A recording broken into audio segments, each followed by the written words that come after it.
Fala galera, beleza? Professor André aqui mais uma vez, começando mais uma aula de física. E o tema é o princípio da óptica geométrica. Então vamos lá. Bom, primeiro de tudo vamos falar sobre as fontes de luz, ok?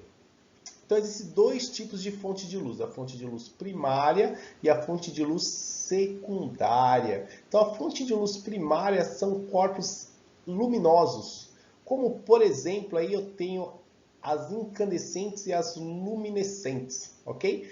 A fonte incandescente é chamada de fonte quente e a luminescente é chamada de fonte fria, ok? Nas luminescentes temos aí a fluorescente e a fosforescente. Uma depende do agente e a outra não depende do agente. Como assim? Bom, incandescente a gente pode pegar aquelas lâmpadas antigas, né, de tungstênio.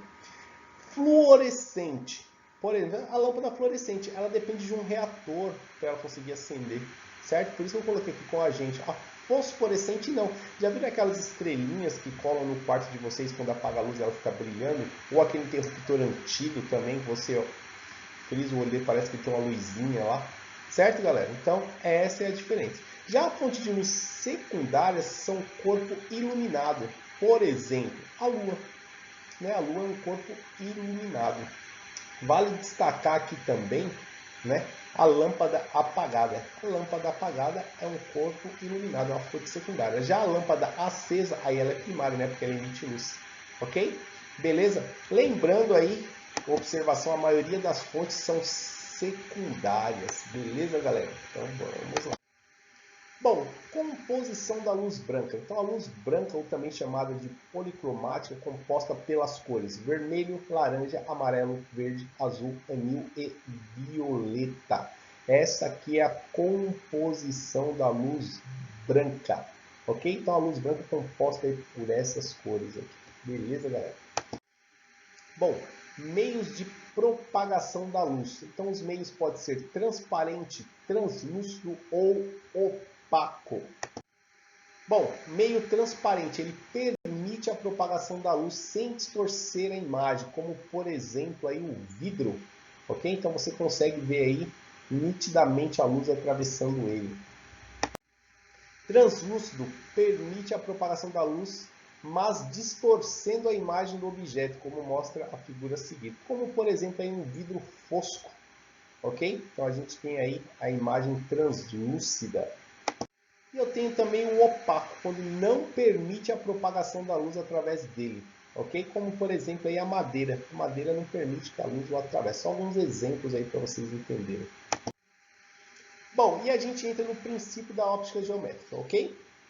Então vamos falar um pouquinho sobre a propagação retilínea da luz. Galera, eu dei o exemplo aqui do eclipse, tá? Que eu tenho sombra, penumbra, tem um eclipse total ou parcial, ok? Por que que isso acontece, galera? Porque a luz sempre caminha em linha reta. Então, toda vez que eu falar em propagação retilínea da luz, você vai pensar, a luz sempre se propaga em linha reta. Bom, já a independência dos raios de luz, vamos imaginar o seguinte, eu acendo aqui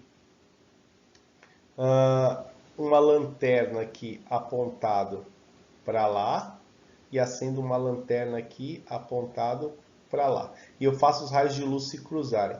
Ao se cruzar, ocorre algum desvio? Não, né, galera? Por quê? Porque a luz sempre se propaga em linha reta. Não esqueçam disso, hein? E a reversibilidade dos raios de luz. Então vamos imaginar o seguinte, ok? Você está aqui, certo? E aqui você tem um espelho. E aqui tem uma outra pessoa. Ao você olhar para o espelho, você enxerga essa pessoa. Se essa pessoa olhar para o mesmo espelho, ela enxerga você. Isso se chama princípio da reversibilidade dos raios de luz. Então guarda bem esses nomezinhos. Propagação retilínea da luz, independência dos raios de luz e reversibilidade dos raios de luz.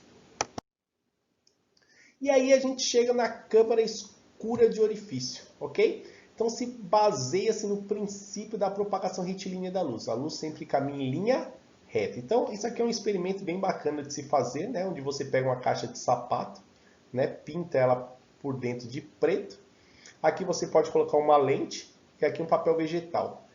E ao apontar por uma imagem, essa imagem aparece menor, porém invertida. Você inverte a imagem. Esse aqui é o princípio da máquina fotográfica, né?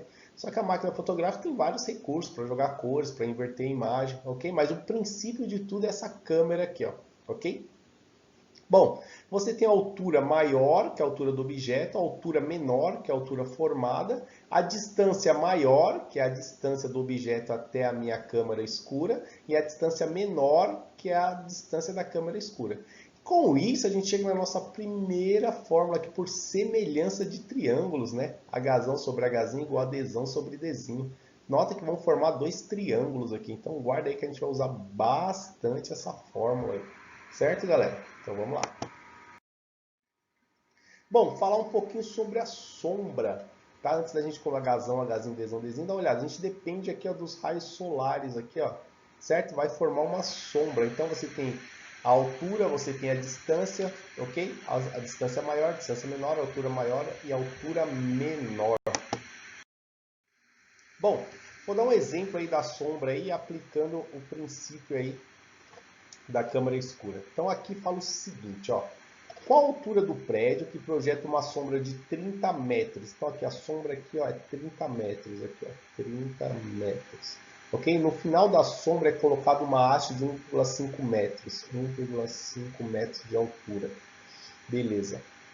Que projeta uma sombra de meio metro. Meio metro. Então ele quer saber a altura. Quem é maior, a haste ou o prédio? O prédio, né? Então ele vai ser o Hzão. Aqui vai ser o Hzão. Aqui vai ser o Hzinho. A sombra maior é do prédio, Dzão, e a sombra menor é da haste, Dzinho. Então ficou fácil, né? Qual que é a fórmula? Hzão sobre Hzinho é igual a Dzão sobre Dzinho. Então vamos lá. O Hzão aqui eu quero descobrir. O Hzinho, ele vale 1,5, tá tudo na mesma unidade de medida, então ficou fácil. O Dzão vale 30 e o Dzinho vale aqui 0,5. Multiplicando aqui, aplicando a regra do cachorrinho, cruzando, vai ficar 0,5H é igual a 1,5 vezes 30, ó. Vamos lá, ó. 3 vezes 5, 15, vai 1. 3 vezes 1, 3, mais 1, 4. Voltam a casa. 45. O meio está multiplicando, vai passar dividindo. Todo número dividido por meio é o dobro, né? Então a altura aqui é de 90 metros, a altura desse prédio aí. Então bem simples porque não tinha nada para transformar. Beleza? Vamos para o próximo. Então o próximo aqui fala o seguinte, ó, uma câmera cúbica. Então vamos desenhar uma câmera aqui, quando a gente não sabe alguma coisa a gente desenha, né? Uma câmera cúbica. Ok? De lado 10 centímetros. Encontra-se a uma distância de 20 metros, então a distância de 20 metros de uma árvore, ok? De 8 metros de altura. Então a altura dela aqui tem 8 metros. Qual a altura da imagem projetada? Então a imagem vai se projetar aqui dentro, ok? De ponta cabeça. Então vamos lá. A árvore é maior que a câmera, então vai ser aqui, vai ser Hzão. Aqui vai ser Hzinho. Distância maior, Dzão. Distância menor, Dzinho. Lembrando que eu tenho algo aqui em centímetros. Então, eu vou pegar os 10 centímetros e vou dividir por 100. Vai dar 0,1 metros. Ou transforma tudo para centímetros, tá? Como o exercício aqui não mencionou. Mas aqui eu só faço uma transformação, né? Então, a fórmula Hzão sobre Hzinho é igual a Dzão sobre Dzinho. Essa é a fórmula. Depois que eu transformei, né? Agora é só substituir os valores. Então vai ficar assim, ó. Hzão é 8, Hzinho eu não sei, Dzão é 20, Dzinho é 0,1. Então vai ficar 20H multiplicando em cruz igual a 0,8. Então H é igual a 0,8 dividido por 20. Então a altura aí vai ser 0,8 dividido por 20. Bom, uma casa, uma vírgula, tira a vírgula. Então, 8 dividido por 200, não dá. Põe um 0, uma vírgula, leva um 0 lá. Ainda não dá. Põe um 0 aqui, um 0 lá. Agora dá. Quanto? 4, né? Então, a altura aí da minha nova imagem vai ser 0,04 metros ou 4 centímetros. E aí, acabou, né? Beleza? Então, vamos para o próximo. Olha esse aqui, ó. O motorista de um carro olha no espelho retrovisor interno e vê o passageiro do banco traseiro. Se o passageiro olhar para o mesmo espelho, verá o motorista. Este fato se explica pelo, vamos lá, princípio da independência dos raios de luz. Não foi isso que eu expliquei lá para vocês no exemplo. Fenômeno de refração que ocorre na superfície do espelho, piorou. Fenômeno de absorção que ocorre na superfície do espelho, não se absorve nada. O espelho ele reflete, né? Princípio da propagação retilínea dos raios luminosos, princípio da reversibilidade, alternativa E. E aí acabou, né? Beleza? Então vamos para o próximo. Uma pessoa de 1,8 metros de altura, então vamos desenhar a pessoa aqui. Quando você não sabe alguma coisa, você desenha, ok? Então já sei que essa pessoa tem 1,8 metros de altura. Está em pé ao lado de um edifício. Então vamos desenhar o edifício aqui, bem bonitinho. Ok? Edifício. Beleza. De altura desconhecida. Opa, então já sei que aqui vai ser o Hzão e a pessoa vai ser o Hzinho. Beleza. Num dado instante, a sombra da pessoa projetada pela luz solar tem extensão de 3 metros. Então vai formar uma sombra aqui de 3 metros. Beleza. Enquanto a sombra do edifício aqui vai ser de 80 metros. 80 metros. Até aí, beleza. Então eu já sei que esse cara aqui vai ser o meu Dzão e esse cara vai ser o meu Dzinho. Não tem nada para transformar, né? Aí fica fácil. Hzão sobre Hzinho é igual a Dzão sobre Dzinho. Então, substituindo os valores. Então vai ficar Hzão que ele quer descobrir, a altura do edifício. Hzinho 1,8. Dzão 80. Dzinho 3. Multiplicando em cruz, fica 3H é igual a 80 vezes 1,8. Então vai ficar 8 vezes 8, 64, sobe 6. 8 vezes 1, 8. Mais 6, 14. Voltam a casa, vai dar 144.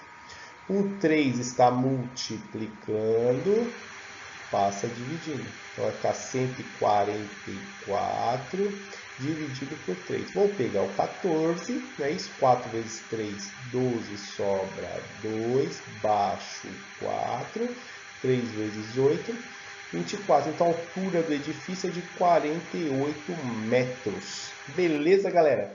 Então tá aí o nosso princípio da óptica geométrica aí. Não perca as próximas aulas sobre ótica, ok? E se cuidem e eu fui. Valeu!